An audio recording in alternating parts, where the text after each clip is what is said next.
Gaming is a huge industry today. With so much money to be made, you would think the companies involved with the biggest game releases would pay a little more attention to their audience.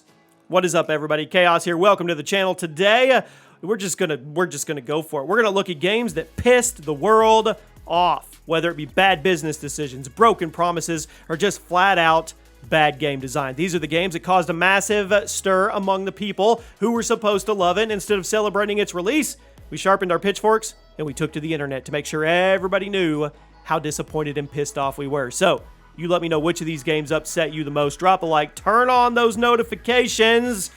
Let's start off with Ultimate Marvel vs. Capcom 3, a game that many of you probably loved, but if you were around at the time of its launch, you were probably pissed off. Marvel vs. Capcom 3 launched in February of 2011. It was praised. It was for the amazing art style, the incredible attention to detail, and the extremely tight fighting mechanics. Capcom had plans to support the game into the future, but in true Capcom fashion, they decided that just 9 months later, a new version would replace the original for no reason. Ultimate Marvel vs. Capcom 3 was the exact same game with a $40 price tag. Now, it did feature a handful of new characters and improved online capabilities, and support for the original version of the game was pretty much stopped, meaning if you wanted to keep playing Marvel vs. Capcom, you had to buy the new one. Now, MVC3 may be an excellent game, but people were not happy about the blatant cash grab regarding the long-term support. Before we move on, guys, discounts, G2A, link at the top of the description. Use code CHAOS if you want some cash back or to get a good deal on your next PC game. Now, Battlefield 2042. I know this one's still fresh, and I know. No surprise. After a brief hiatus, Battlefield 2042 was supposed to get the Battlefield franchise back on track, reestablish dominance as one of the titans of the FPS genre. Instead, we got a broken, overpriced mess with hardly any content, but still demanding $70 on launch day. Battlefield 2042 absolutely should have not come out. The animations were broken, the physics were broken, it crashed constantly, the hitboxes barely worked, the servers were lagging, and even when the game was working as intended, people said it wasn't very fun. The gameplay was altered to the point that it did not feel like Battlefield anymore, and the game that we were left with was this strange mix of Call of Duty, Apex, and the worst parts of Battlefield 5. The game has admittedly gotten a lot better with updates, but the original launch version, it angered a lot of people, and rightfully so. Now, there's a decent chance the Battlefield franchise is never going to be able to shake off the bad reputation that 2042 gave it. Now let's go into something a little more fun, but still angered people. Pokemon Sword and Shield, released 3 years ago. It was marketed as this huge escalation of the Pokemon formula, but fans quickly turned on it once it was released. Pokemon fans turned on it! Aside from the very underwhelming graphics and animations, Sword and Shield was severely lacking content compared to previous entries in the series. Now, I know a lot of the Pokemon games feel similar to one another, but even by cheap sequel standards, Sword and Shield was weak. Out of all the mainline entries in the series, I believe Pokemon Sword and Shield had the lowest user scores on Metacritic because of its bare-bones nature. It truly feels like half the game is missing, almost like it was released a year early. Now, hopefully, Pokemon Scarlet and Violet can get things back on track because a lot of people in the community, well, they're still upset at Game Freak for letting this one come out of the door. It's this next one. Oh, all you can do is laugh. Star Wars Battlefront 2, 2017. The first Battlefront reboot was disappointing enough, but the sequel, it said hold everything. Battlefront 2 dropped in 2007. Now, it looked and sounded incredible. Probably the most high-profile video game of all time to feature blatantly pay-to-win mechanics, too. By having a bunch of loot boxes, you could get this giant increase to your character's damage, health, other stats, while those who were playing legitimate, they were left in the dust, doomed to grind for dozens of hours, maybe hundreds of hours, hopefully to get something good. Battlefront 2 caused so much controversy, it was directly responsible for new legislation regarding loot boxes and in-game gambling around the world. Now, the game was eventually overhauled, has a pretty passionate community today, but nobody's going to forget how it launched, and if you noticed a sharp decline in loot box presence in AAA games, well, you can thank Battlefront 2 for that, ironically. This next one, I remember Twitter when this happened. It was bad. Diablo Immortal. I mean, do you guys not have phones? I still have no idea how Blizzard thought this was a good idea. Diablo is one of the most beloved action RPG franchises of all time. And after nearly a decade of waiting for Diablo 4, Blizzard thought it would be a good idea to announce a mobile game called Diablo Immortal instead. Now, given the fact that Blizzard has been upsetting a lot of gamers over the last few years, the announcement of Immortal seemed very out of touch, but we were at least hoping they would take the feedback to heart and make this game decent. Well, that's the complete opposite of what happened. Diablo Immortal launched in 2022 and it was immediately ripped apart. I mean, the business model, hundreds of thousands of dollars worth of micropayments. Immortal is one of the most predatory mobile games ever made, and it was even more insulting because it was the first Diablo game to come out in 10 years. I mean, yeah, seriously, Blizzard. Yes, we have phones. That doesn't change the fact that this game sucked. Next up, Metal Gear Survive. Now, following the fallout between publisher Konami and Metal Gear Solid creator Hideo Kojima, fans were worried about the future. Rightfully so. Would Konami let the franchise rest without its leader, or would they chug along without any idea on how to make a good Metal Gear game? Well, I think you know what happened. Metal Gear Survive is a blatant cash grab. It used the assets of MGS5 and it grossly turned it into a zombie survival game with micropayments. Survive was a horrible game in every sense, horrible business model, and it was all made worse by the fact that Hideo Kojima had never been fired. This game if he'd never been fired, this game wouldn't have existed. This is one of the most blatant cash grabs in gaming history, and the internet will remember it as such. You're never going to get people going back to Metal Gear Survive insisting that it was underrated or misunderstood. It's not. It was a slap in the face to the franchise and the fans, and it'll go down in history that way. This next one's on the fence because I've played it, and I don't think it's a bad game. The Last of Us Part 2. Now, when a sequel to it was announced, or Last of Us was announced, everybody lost their collective mind. The original one is one of the most critically acclaimed games of all time, and while it was unclear where the story would go after the first game's picture-perfect ending, hype was hot.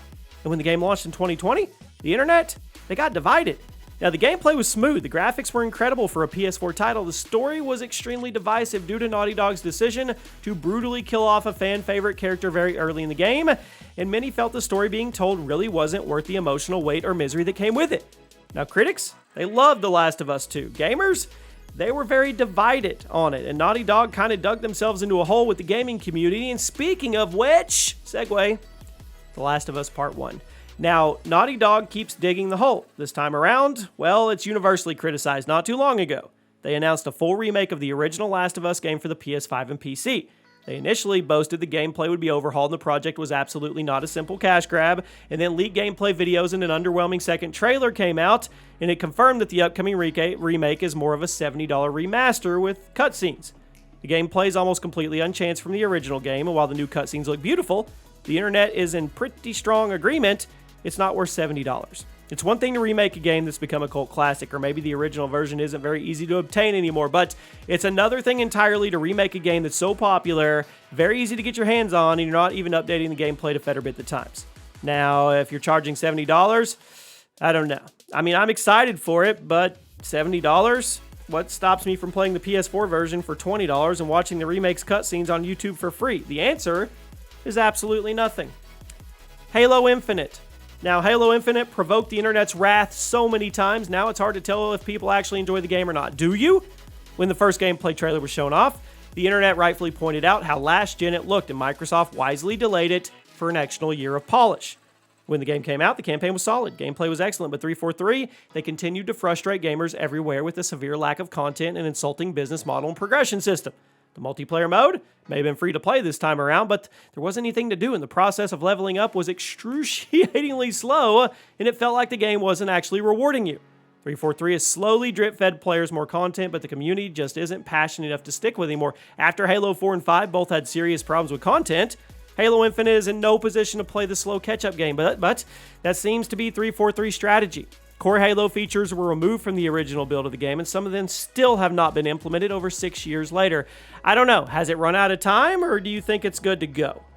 Next up is the remake. That's right, the remake. 8, the remake. Cult classic first-person shooter featuring a unique art style and an original story, or an interesting story. Now, the original was a cult classic for the PS2 and the GameCube, and it was announced it was getting a full remake. Fans were excited, but that remake was one of the first, or the worst things to ever be released. Seriously, it's one of the worst reviewed games ever on Steam.